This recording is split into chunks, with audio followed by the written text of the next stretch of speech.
Hello everyone, very welcome to my presentation on the Eur-Agri-SSPs, the shared socio-economic pathways for European agriculture and food systems. First of all, I would like to thank the organizers for this opportunity to present the Eur-Agri-SSPs today. And second, I would like to thank all people who contributed to this major endeavor. And this is researchers from across Europe, from more than 20 researchers from different organizations, research institutes, universities contributed, and also many people from national and European institutions. So it was about 100 people who all in all contributed. Over the last years, the climate research community developed several scenarios on the global scale, the RCPs, the representative concentration pathways, the shared socio-economic pathways that are dedicated to the socio-economic developments, and the SPAs, the shared policy assumptions.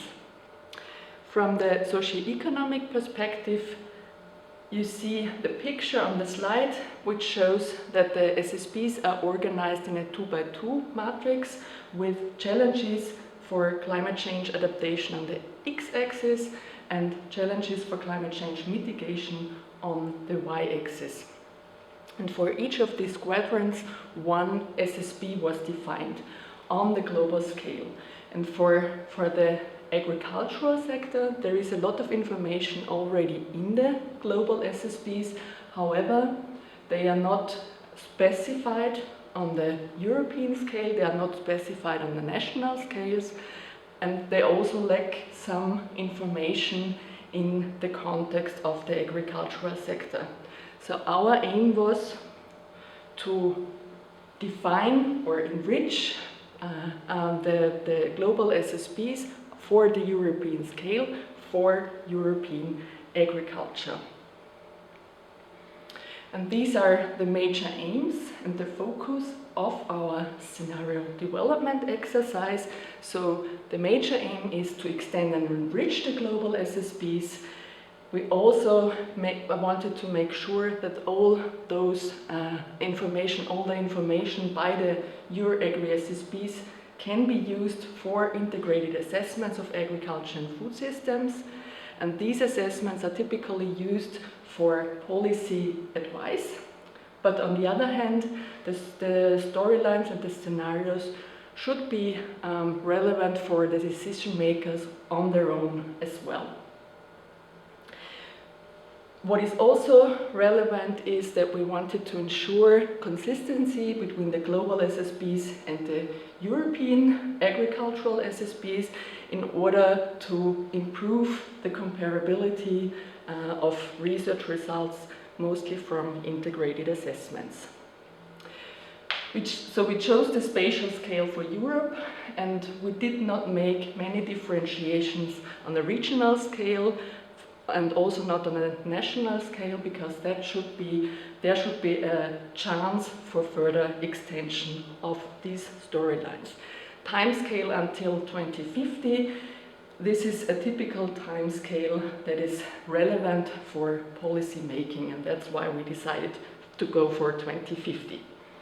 From the scenario type, it's narrative, so it's qualitative storylines on the one hand, and we also developed trend developments like semi-quantitative specifications of future developments. In order to develop scenarios, there is always a criticism that it is not so systematic or not very transparent, and that's why we decided to develop first a protocol for extending and refining the SSPs, and the second major objective was to operationalize this protocol for European agriculture and food systems.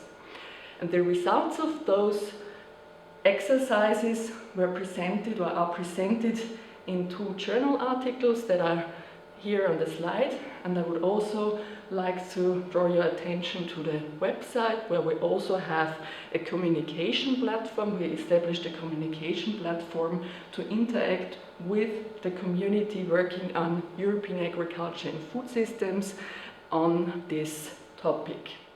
Here you can see the summary of the protocol.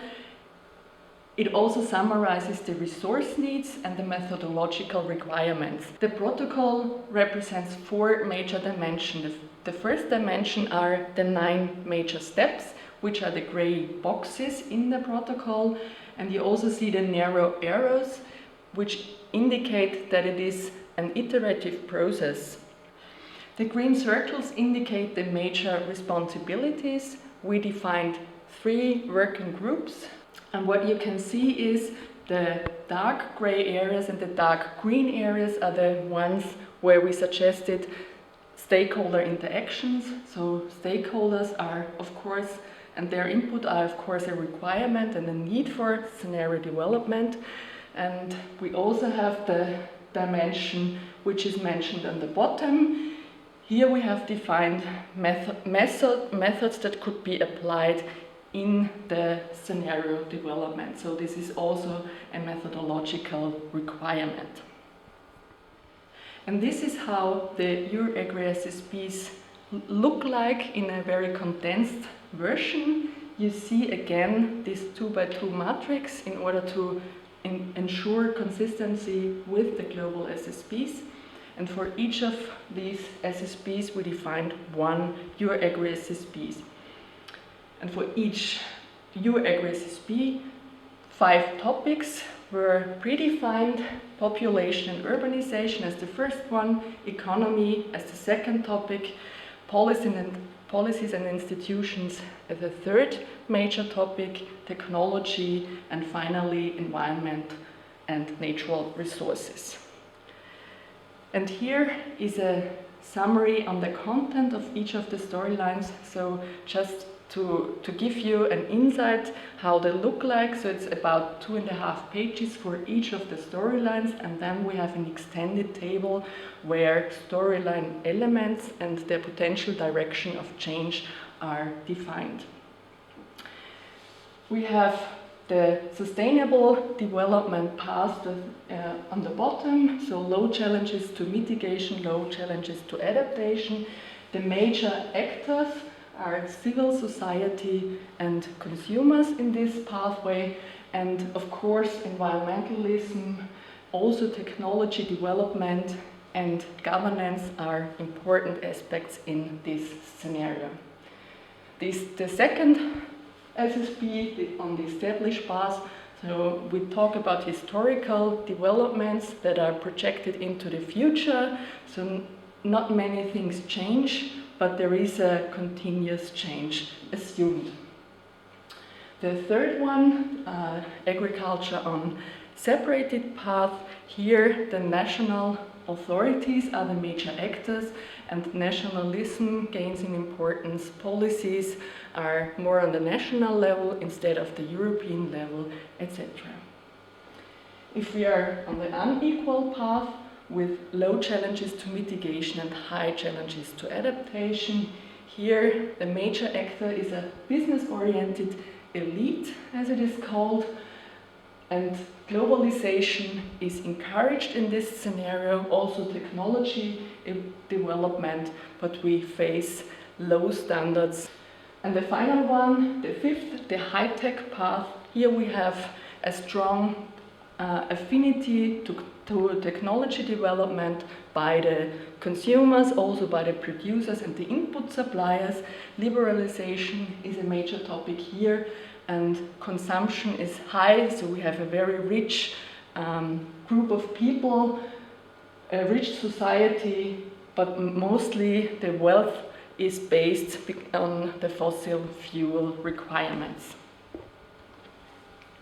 This brings me already to the topic of the limitations of our scenarios.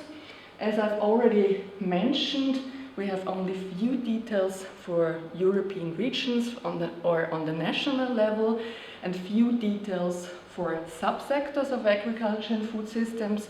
So this is also meant because it should allow to further enrich the SSPs and to further downscale them for specific sectors, for the bioeconomy, for instance, also for soil management and so on.